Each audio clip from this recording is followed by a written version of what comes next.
My name is Zachary West. I'm 28 years old, and I became Muslim 6 years ago when I was 22. Serving in the Catholic Church, serving as an altar boy, was, I think, very integral. I was in church one day and they were, I don't really remember any sermons from, or they call them homilies in Catholic Church, except for one, which was the priest was talking about the first 3 commandments.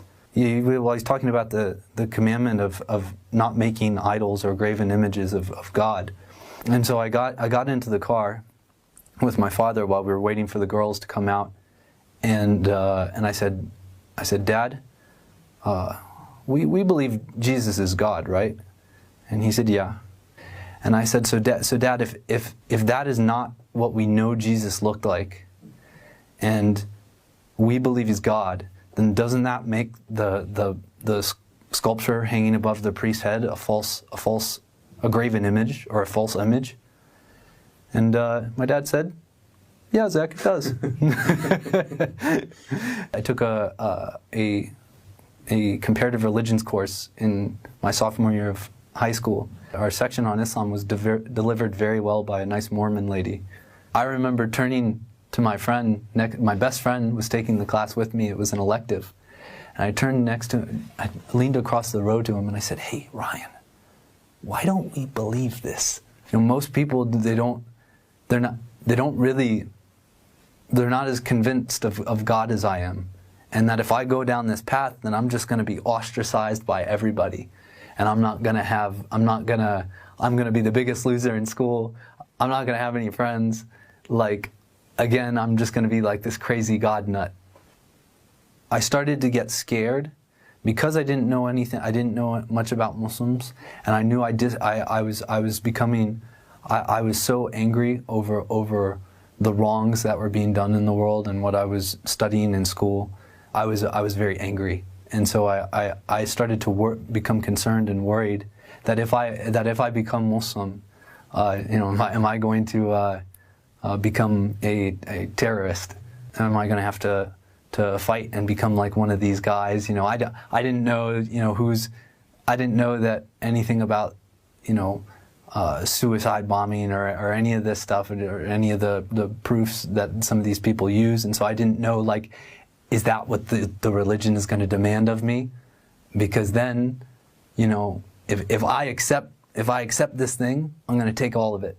And before you go on a trip, you buy a book, and to read on the flight down and in your spare time. And so I bought a translation of the Quran, and then I read an ayah, a verse in the Quran. We sent this book to confirm the other books before it, so that you could know it was the truth, and choose like the best of them. I wasn't going to change, and I wasn't going to become any sort of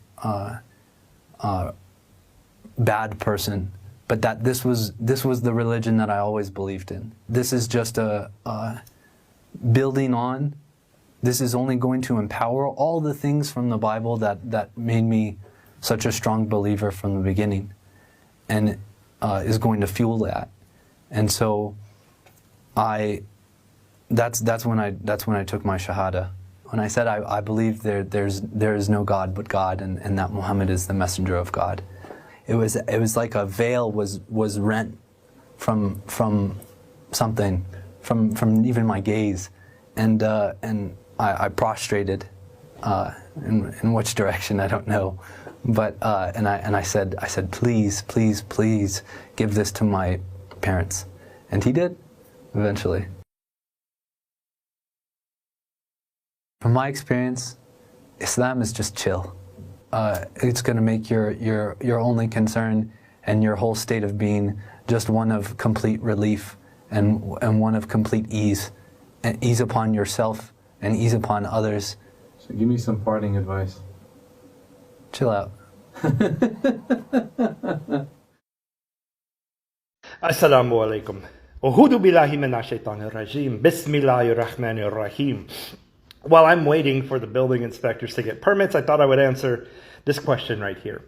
Why would I become Muslim? It's not stupid. I'm going to give you 2 reasons, and this might be the first in a series I'll do. The first reason is because Islam is the only religious faith that is for everyone.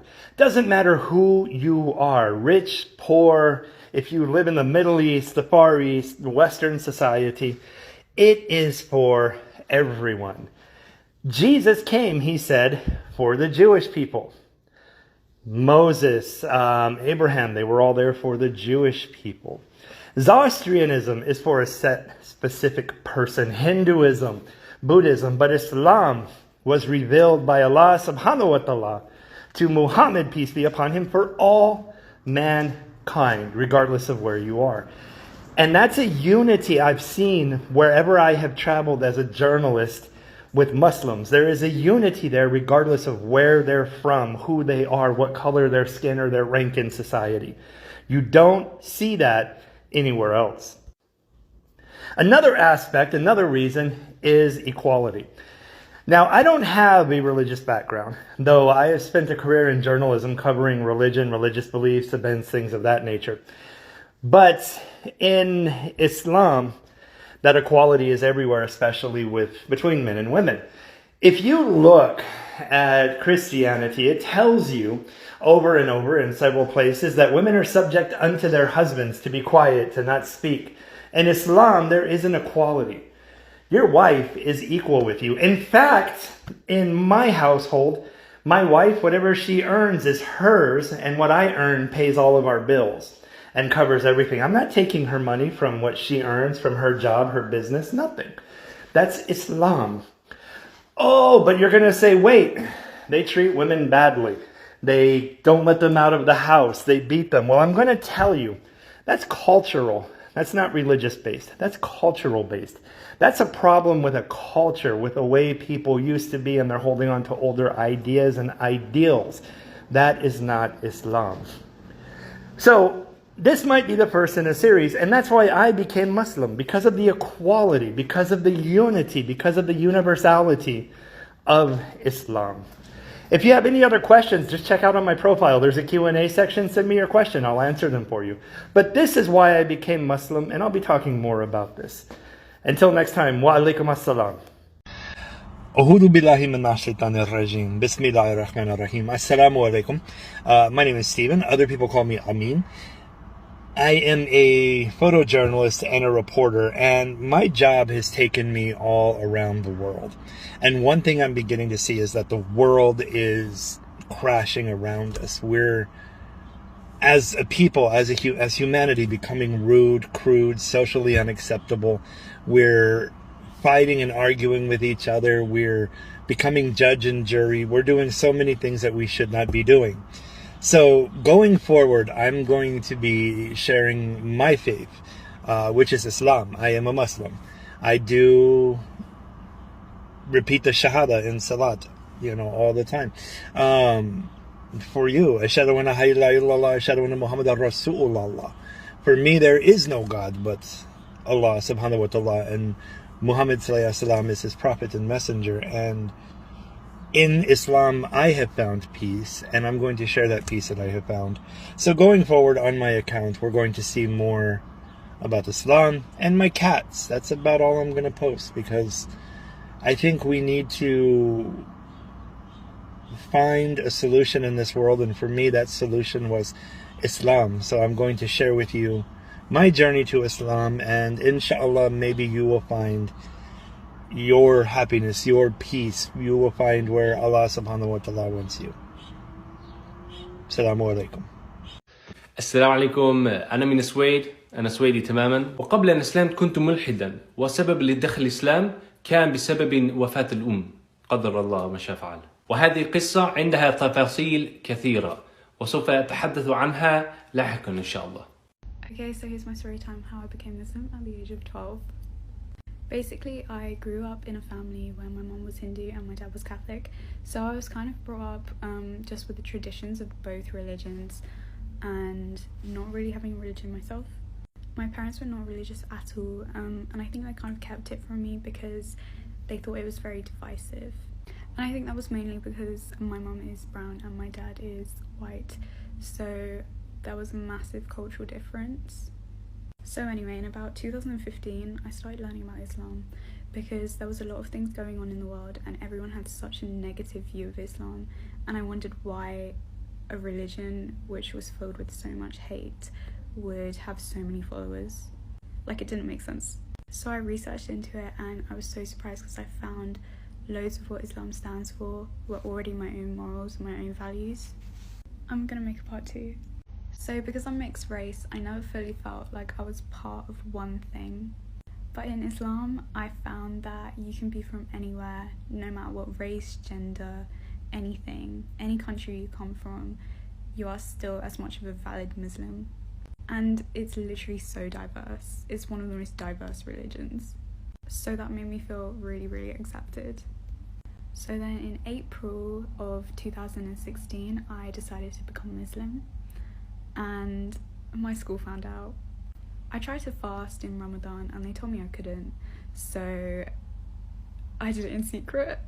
And then they told me that if I was fasting, it would mean that my parents were abusing me, so they had to inform my parents. And that's where it went wrong. So this is part 3. My parents basically took all my stuff. They wouldn't let me go out. I had to go straight to school and straight back, and I had to show them I was eating every single day. This was during Ramadan.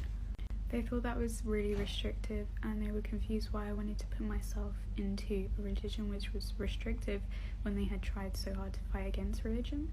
But obviously it's not, and if they knew that, they would have understood. So anyway, I ended up just going quiet about it for the next couple of years.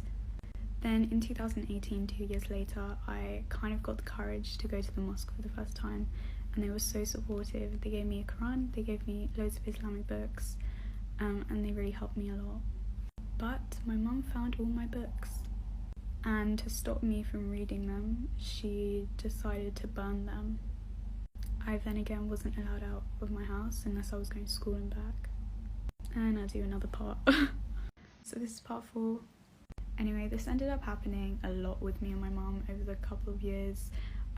She kept finding things and leaving it, getting angry, but it just happened over and over again because I wasn't going to leave Islam. So it got to the point where I just couldn't talk about it, and I do not have a good relationship with my family anymore because of it.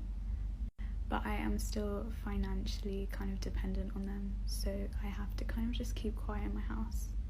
In 2020, in the lockdown, it was Ramadan and Eid, and I couldn't do anything. It was so hard. I had to fast in a house where no one else was fasting and people could see if I was eating or not. And that was so difficult because it's such a hard time for me because I have to be so secretive as well. I'm so sorry these are so long. I'll try and make them short. So anyway, this year with Ramadan, my best friend who's Hindu, she spent Eid with me because I was going to be all alone and we weren't allowed to see more than one person. And usually I just spend Eid going to Starbucks with my friends because I'm usually in school and I can't actually do anything special, so they make it really special for me. But yeah, everyone is really supportive of me, and my mom said that next year I'm gonna be, inshallah, taking my shahada, because you can't do it without parental consent then. But I'm basically already Muslim. I've been Muslim for like 6 years. So, oh yeah, and since January I've been wearing a headscarf, but only when I go out without my family. So that's how they kind of don't know. And I'm waiting until I can move to uni so I can fully just be myself. But yeah, thank you.